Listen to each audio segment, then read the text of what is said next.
இன்று நாம் பேச இருக்கின்ற அந்த ஊடக சந்திப்பை ஏற்படுத்தியதன் காரணம், சில தினங்களுக்கு முன்னர்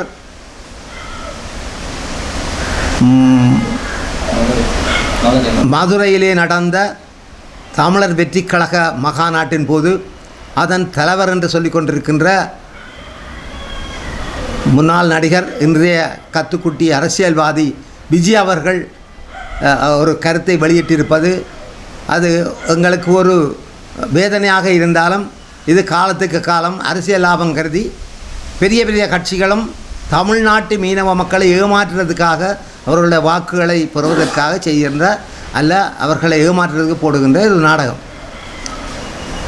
கச்சதி விவகாரத்தை பற்றி அரசியலிலே குதித்த விஜய் அவர்கள் இங்கே செய்யப்பட்ட இலங்கை இந்திய ஒப்பந்தம் மற்றும் இந்தியாவினுடைய நிலைப்பாடு, இந்தியா இது ஏன் இந்த ஒப்பந்தத்தை செய்தது, அதிலிருந்து ஏன் விலகி கொண்டது என்ற கருத்துக்களை கண்டறியாமல் அல்லது கேட்டறியாமல் கச்சதீவு இந்தியாவுக்கு சொந்தம் என்று சொல்லி இருப்பது தமிழ்நாட்டு மீனவ மக்களை ஏமாற்றுவதற்குத்தான்.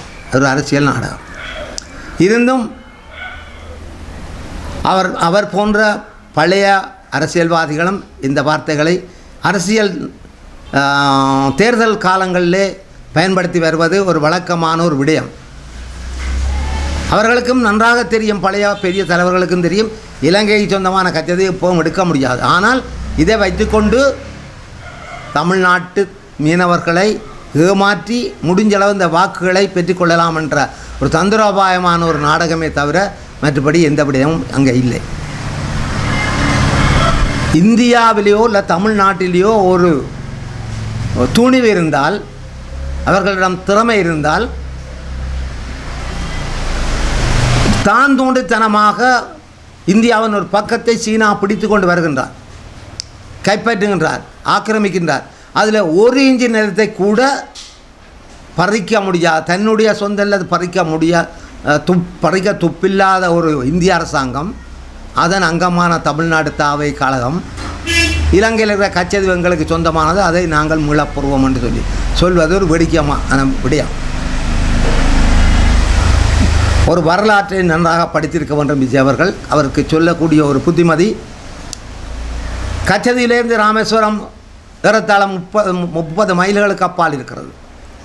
நெடுந்தீவிலிருந்து தொண்டி 30 மைல்களுக்கு அப்பால் இருக்கின்றது. கச்சையிலிருந்து கோதண்டராமர் கோயில் 30 மைலுக்கு அப்பால் இருக்கின்றது. ஆனால் எங்களுடைய தலைமன்னாருக்கு 18 மைல் அருகிலே தனுஷ்கோடி இருக்கின்றது. ஏனென்றால் தனுஷ்கோடியை நாங்கள் எங்களுடைய நாடுன்னு சொல்லவில்லை, எவ்வளோ கிட்டே இருக்கிறது எங்களோட. இவ்வளோ தூரத்தில் இருக்கிற கச்சதீவை தங்களுடைய என்று சொல்லி அந்த தமிழ்நாட்டு மக்களை நெடுக மாற்றார்கள். ஆனால் இங்கே இருக்கின்ற விவகாரம், இங்கே இருக்கிற பிரச்சனை எங்களுடைய தொடர் பிரச்சனையாக இந்திய தமிழ்நாட்டு மீனவர்களுக்கும் எங்களுக்கும் இருக்கிற ஒரே பிரச்சனை, அவர்கள் சட்டவிரோதமாக இழுவமடி தொழில் செய்வது தான் எங்களுக்கு பாதகம். இழுவமடி தொழிலை நிறுத்த சொல்லி நாங்கள் தொடர்ந்து சொல்லுகின்றோம். அதற்கு கச்சதீவு பரிகாரமாக முடியாது, கச்சதீவை சொல்லி ஏமாற்றவும் முடியாது. எங்களுக்கு தேவை இலங்கை இந்திய மீனவருடைய பிரச்சனை தீர்ப்பதாக இருந்தால் இழுவமடி தொழிலை முற்றுமுழுதாக நிறுத்த வேண்டும். கச்சதீவு எங்களுடைய என்று சொல்லி தொடர்ந்தும் எங்களுடைய அரசாங்கம் சொல்ல வேண்டிய தேவையும் இல்லை. சாதாரண ஒரு நடிகனுக்கு போய், வரலாறு தெரியாத ஒரு நடிகனுக்கு போய் எங்களுடைய பெருமதி வாய்ந்த ஒரு அமைச்சர் அவர்கள் இது எங்களுடையது, இது ஒருபோதும் விட்டு தர முடியாது என்று சொல்ல வேண்டிய அவசரம் இல்லை. எங்களுடைய தான். முடிந்தால் மத்திய கவர்மெண்டோட விஜய் பேசி அவர்கள் மூலமாக எங்களோட பேச்சுவார்த்தைக்கு இந்த கச்சதீவை மீட்கிறதல்ல, தர சொல்லி கேட்கணும். எங்களோட நாட்டில் ஒரு துண்டு தர சொல்லி கேட்கணும். மீட்கலாது, என்னோட அடைவை வச்சிருக்கணும். இதெல்லாம் ஏமாற்று வேலை.